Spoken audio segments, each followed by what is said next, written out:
What's going on, everyone? This is Dom, and today we're taking a look at something you've all been waiting for. This is the OnePlus 2. We're going to be unboxing it, taking a look at the hardware, features, and some camera samples, and I'll give you what I like to call a mini review based on my initial time with the device. Lifting the lid on the box will reveal the OnePlus 2 inside of a protective plastic wrap with some printed details about the phone, but we'll put that to the side for now. Beneath the OnePlus 2, we have a small packet filled with some documentation, such as a quick start guide and probably some other stuff you won't pay attention to. And at the bottom of the box, you'll find a USB to Type-C cable that will be used to charge up the device and a power brick, but we'll touch on that a little bit later. As you can see here, the design is a bit different from the OnePlus One. In the hand, the device has a great feeling and a solid build all around. Compared to the OnePlus One, the build is much better, even though we still have the sandstone cover on this specific device, but the back covers are interchangeable like before, but much easier to remove. There's a wide variety of back cover choices available at launch, but if those options aren't your thing, you can always pick up a skin from D-Brand for a truly customized look like I have with my OnePlus One here, and I'll leave a link below if you're interested. If you'd like to see a full comparison between the OnePlus 2 and OnePlus One, be sure to leave this video a thumbs up as well. Beneath the back cover, you'll find a dual nano SIM card slot, but unfortunately no micro SD expansion or removable batteries here, but the internal 3300 mAh battery inside should be good enough for a day of use.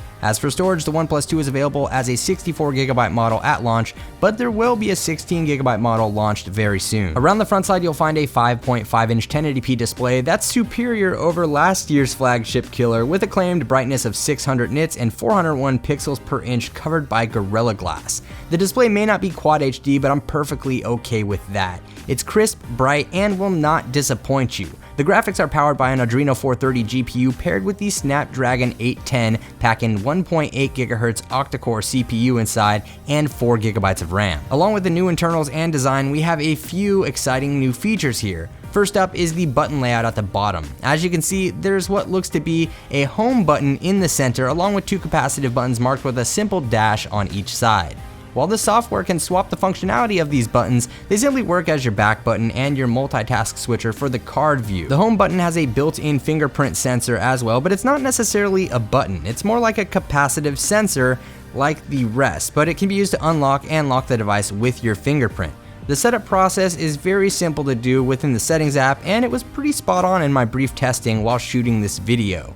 Simply place your finger on the home button and you're in. Around the outside of the device, we have an aluminum frame that really provides a solid grip in the hand. On one side, you'll find the volume rocker and lock button, while the other side is home to a new alert slider. This new switch will shift between various alert modes within Android. It's pretty helpful, and it's a 3-stage switch, so it works regardless of whether the phone's locked or unlocked, which is very handy in my opinion. Taking a look at the camera, we have a 13 megapixel sensor, which is the same in resolution as the OnePlus One, but we have some extras on top. The OnePlus 2 features optical image stabilization and laser autofocus to improve the stability and focusing time for photos or video. Speaking of video, the camera is capable of shooting up to 4K UHD video, and the optical image stabilization works great for handheld shooting. I'll leave a link below to a full photo gallery if you'd like to check it out, but overall the camera performed much better than I expected. Parts of the photos were slightly blown out and things were a little too sharp, but I was using an early build of the software, and I'll save my comments on the photo and video quality for the full review. As for software, the OnePlus 2 is running OxygenOS, which I took a look at a few months back, and if you'd like to see an in-depth overview of that, I'll leave a link to that video for you below as well.